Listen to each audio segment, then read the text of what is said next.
Selamat siang pemirsa, kembali berjumpa dalam Kilas Nusantara Siang dengan 3 berita yang kami kabarkan dari Sulawesi, Sumatera, dan Maluku Utara. Pertama, dalam kunjungan ke Sulawesi Selatan, Menteri Sosial Tri Risma hari ini meminta pihak bank untuk menyalurkan bantuan sosial Juli dan September dalam bentuk tunai. Hal itu ditegaskan Mensos karena masih banyak bansos yang belum tersalurkan di wilayah ini.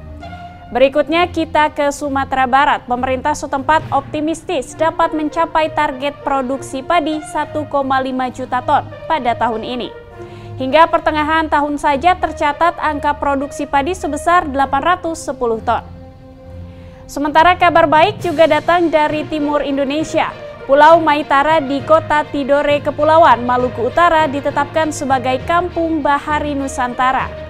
Menurut Dinas Potensi Maritim TNI Angkatan Laut, pulau ini sudah memenuhi sejumlah kriteria.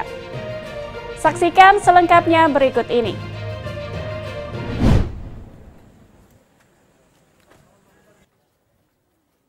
Penyaluran dana bantuan sosial atau bansos bagi masyarakat terdampak COVID-19 diharapkan dapat mengurangi beban para keluarga penerima manfaat atau KPM.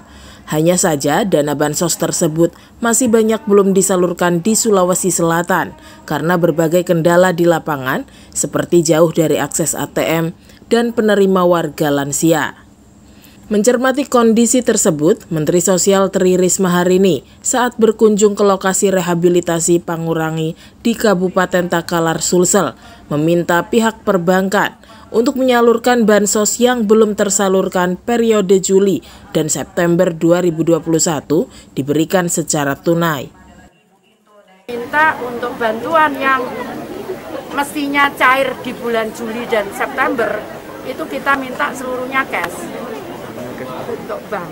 Ya, karena sudah nggak ada lagi waktu, ini sudah bulan Oktober, itu harus salur di bulan Oktober ini. Mensos Risma mengatakan, di Sulawesi Selatan dana bansos yang belum disalurkan itu tercatat 578 keluarga penerima manfaat atau KPM pada tahap pertama dan terdapat 18.225 penambahan KPM pada tahap kedua. Sulawesi Selatan ada 350.000 sekian, ya persisnya gitu ya. Karena itu memang ini harus disiplin, karena kalau enggak nanti salurnya juga rendah gitu. Makanya tadi saya minta para kepala dinas dan pendamping untuk konsentrasi itu terhadap penyaluran itu, karena kalau enggak tersalurkan kan enggak ada gunanya. Dalam kunjungan kerja di Lokal Rehabilitasi Napsa dan HIV/AIDS Pangurangi di Kabupaten Takalar, Mensos juga memberikan bantuan kelompok usaha untuk memberdayakan ibu rumah tangga, termasuk memberikan bantuan biaya pendidikan atensi untuk anak kurang mampu, penyandang disabilitas, dan yatim piatu. Dari Kabupaten Takalar, Sulawesi Selatan, Suryani Mapong, Ridwan Roca, Kantor Berita Antara mewartakan.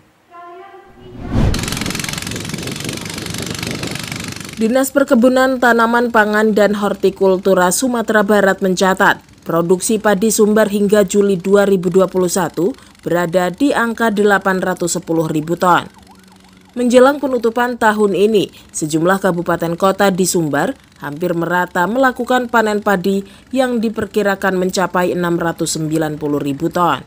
Sehingga Kepala Dinas Perkebunan, Tanaman Pangan, dan Hortikultura Syafrijal di Padang, Kamis 7 Oktober, merasa optimistis target produksi 1,5 juta ton padi di tahun 2021 ini dapat tercapai. Terlebih jelas Syafrijal, pada 2021 ini, dari data sementara, luas panen padi di Sumbar mencapai 300.000 hektar. Dengan demikian, ia memperkirakan produksi padi di Sumbar bisa digenjot pada 3 bulan yang tersisa di tahun 2021 ini. Meskipun ia tidak menampik, ada sedikit kekhawatiran tidak tercapainya produksi padi yang disebabkan belum bisa memulai masa tanam akibat beberapa kendala, salah satunya irigasi. Banyaknya irigasi yang rusak, sehingga tidak ada air, kemudian juga trauma dengan serangan OPT. Organisme pengganggu tanaman, kemudian juga yang lainnya ada yang tidak punya modal katanya. Kemudian semua itu sudah kita lakukan pengecekan ke lapangan.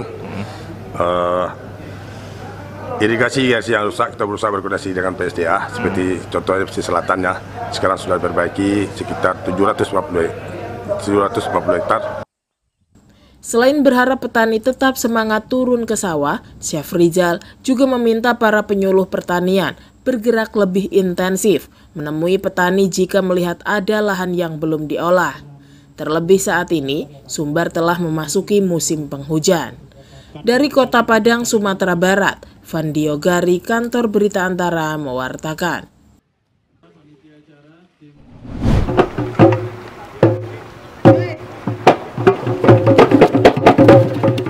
Secara ekonomi, Pulau Metara di Kota Tidore Kepulauan, Maluku Utara, memiliki mayoritas warga yang berprofesi sebagai nelayan.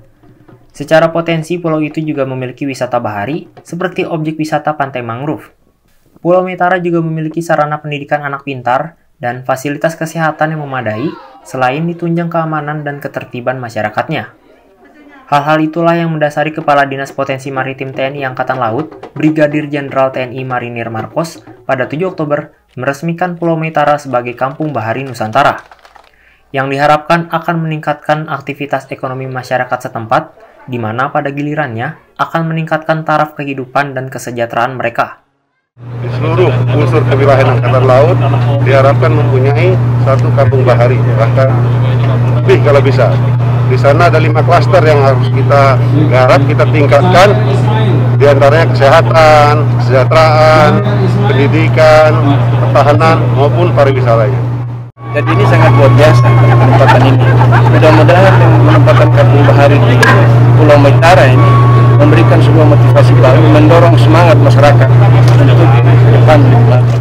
Selain meresmikan pulau-pulau yang diabadikan di uang kertas Rp1.000 tersebut sebagai Kampung Bahari Nusantara, dalam kesempatan itu juga digelar serbuan vaksinasi COVID-19 massal dan bakti sosial TNI AL di wilayah Kota Tidore Kepulauan, berupa hitanan massal dan pembagian paket bahan pokok kepada warga setempat, yang juga menghadirkan kapal perang Indonesia Teluk Banten 516 dari Surabaya dan tenaga kesehatan pangkalan utama 14 Sorong.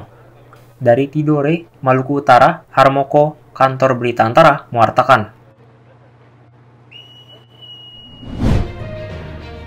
Pemirsa, terima kasih telah menyaksikan Kilas Nusantara siang ini. Kabar terbaru seputar COVID akan hadir sore nanti pukul 17 waktu Indonesia bagian Barat.